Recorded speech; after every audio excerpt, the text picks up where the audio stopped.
அவருக்கு கவலை இல்லாமல் இருந்துச்சுன்னா கண்டிப்பாக இருந்திருக்கும். எங்கள் சிச்சுவேஷனில் வந்து அவர் தான் வந்து மோர் இமோஷ்னல். அதனால் நான் அவர் முன்னாடி எதுவுமே காமிச்சிக்க மாட்டேன்.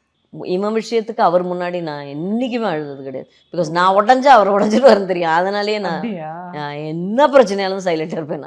நான் இது வரைக்கும் எனக்கு அழுறதெல்லாம் எப்போ மறந்து போச்சு. நான் அழுது ரொம்ப வருஷம் எனக்கு அழுகே வராது. குத்தி கொலை பண்ணாலும் அழுக வரும்னு தோணல எனக்கு. அப்படியா?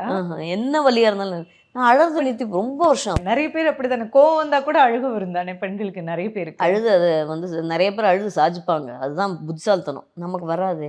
அதுக்காக அழுக வராமல் இல்லை, அழறது இல்லை, அவ்வளோதான். இது உயிரோட இருக்க மாட்டான், இவன் பிழைக்க மாட்டான்னு சொல்லிட்டாங்க. அவன் வெண்டிலேட்டரில் இருந்திருக்கான் ஒரு 1.5 மாதம், 45 நாள். நானும் அதே ஹாஸ்பிட்டல்லே இருந்தேன், MS Ramaiah hospital in Bangalore. அவனுக்கு என்ன பிரச்சனைனா இட்ஸ் கால்டு இன்வெர்டட் ஹர்னியா. இந்த இன்டெஸ்டைன் இருக்கு இல்லையா, இந்த இன்டெஸ்டைன் வந்து இங்கே ஒரு டயஃப்ரம் இருக்கும். அந்த டயஃப்ரம்ல ஒரு சின்ன ஓட்டை பிறப்புலேயே இருக்கும், கன்ஜினைட்டல். அது அந்த டயஃப்ரம்குள்ளேருந்து அந்த இன்டெஸ்டைன் மேலே வந்து அது வந்து லங்ஸை வந்து அதெல்லாம் இப்படி லங்ஸை மேலே தூக்கி அதை அழுத்தி, அதனால் ஒரு லங்கே வேலை பார்த்துக்கிட்டு இருக்கலாம் அவனுக்கு. இன்னொரு லங்குக்கு நியூமோனியா வந்துருச்சு. So one lung is infected, another lung doesn't work, heart is moved a little because the intestine has come up here. intestine இங்கே வந்துருச்சுன்னா எப்படி சாப்பிடுவீங்க? இது கேங்கரின் ஆகி இது உயிரோட இருக்க மாட்டான், இவன் பிழைக்க மாட்டான்னு சொல்லிட்டாங்க.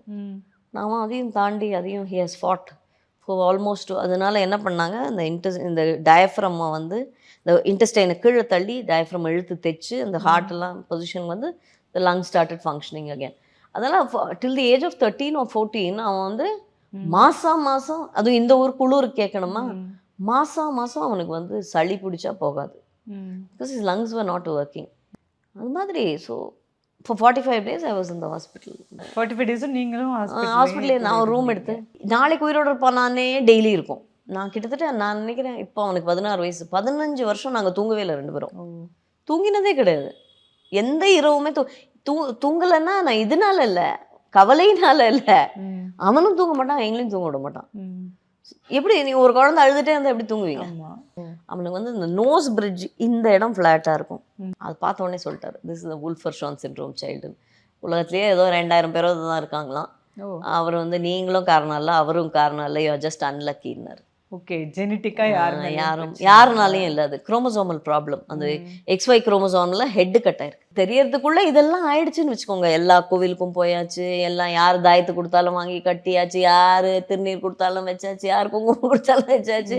இந்த ஜோசியர்கிட்ட போ, எல்லாரும் பண்ணுறோங்க, அதை தெரியறது இல்லை, அவ்வளோதான். அதுக்காக நாங்கள் பண்ணலன்னா நான் பொய் சொல்ல மாட்டேன், எல்லாரும் பண்ணுறோம் அந்த time. Then at one point because இவனுக்கு என்ன பிரச்சனைன்னே புரியலையே நமக்கு, என்ன பிரச்சனைன்னு தெரியாமல் எப்படி ட்ரீட் பண்ணுவீங்க? He has a very rare problem. It's called Wolff-Hirschhorn syndrome. Wolff-Hirschhorn syndromeன்றது வந்து எனக்கு அது தெரிஞ்சுக்கிறதுக்கு அவனுடைய 12வது வயசு 13வது வயசோ ஆயிடுச்சு. பார்க்க எல்லாரும் மாதிரியும் தான் இருக்குது இந்த குழந்தை. யூஸ்வலாக ஸ்பெஷல் சில்ட்ரன்னா அந்த மொங்கோலாய்டு ஃபீச்சர்ஸ் இருக்கும் இல்லையா, சைனீஸ் இந்த கண்ணு இடுங்கி இருக்கும் இல்லையா, முகம் நீங்கள் பார்த்த உடனே தெரிஞ்சிடும் டிஃபெக்ட் இருக்குது குழந்தைக்குன்னு. அந்த கண்கள் தான் காட்டி கொடுக்கும். மெயினாக மொங்கலாய்டு ஃபீச்சர்ஸ் இருக்கும். அது மாதிரி கல்லோட ஷேப், ஹெட்டோட ஷேப். இவனோடது வந்து டெவலப்மெண்டல் டிலே இருந்ததை தவிர்த்து பார்க்க ரொம்ப அழகாக இருந்தான். அவனுக்கு பேச்சு வரலன்றது தெரியுது, அவனால் ஏஞ்சி உட்கார முடியலன்றது தெரியுது. அதனால் எதனாலன்னு தெரியல. ரொம்ப வருஷங்க neurologist eventually we did what is called a genetic test. நீங்கள் இப்போ சண்டை வருதுன்னு சொன்னீங்களே, ஆமாம்,